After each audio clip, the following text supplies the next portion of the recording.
Ufare hikriv. So the way Rashi translates, Pharaoh drew near. He made himself he pushed himself.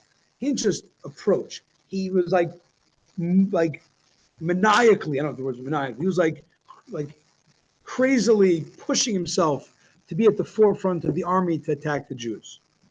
That was Rashi, but the Midrash gives a different explanation. By chasing them, Pharaoh drew the Jews nearer to God, as evidenced by their crying out to him when they saw the Egyptian army approaching. Indeed, it is often opposition that awakens our deepest reserves of energy. So another thing is, why does it say the hifil, the causative? Pharaoh was making the Jews come close to God, right? He was making something else outside of him come close. He's making the Jews, because opposition a lot of times awakens the inner God relationship.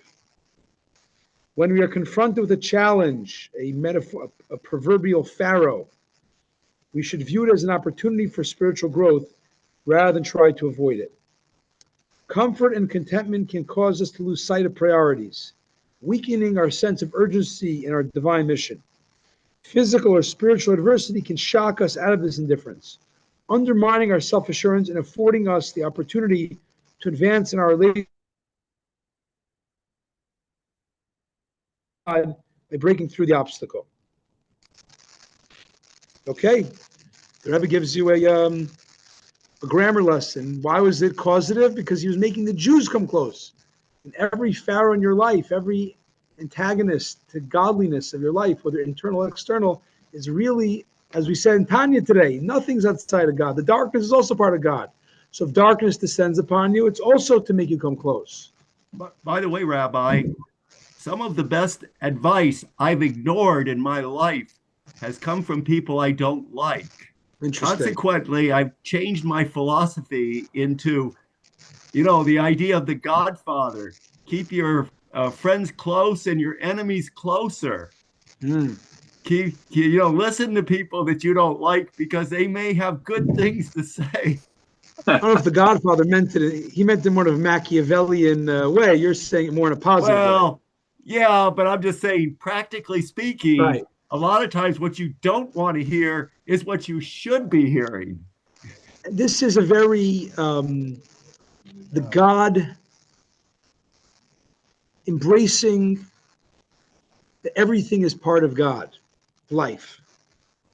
The good, the bad, it's all about helping you get closer to God. So I greatly mourn the loss of my son, but there are many, many lessons to be learned from his passing. May his memory be a blessing. Yes. Amen. And what happened, Gary? I can catch you up on after we're recording now. So after the recording, we'll,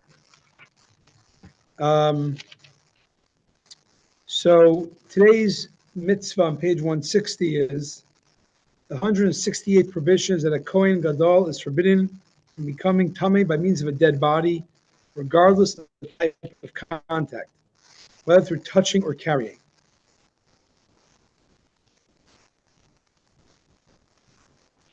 So anything, other people besides his close family. I'm sorry, even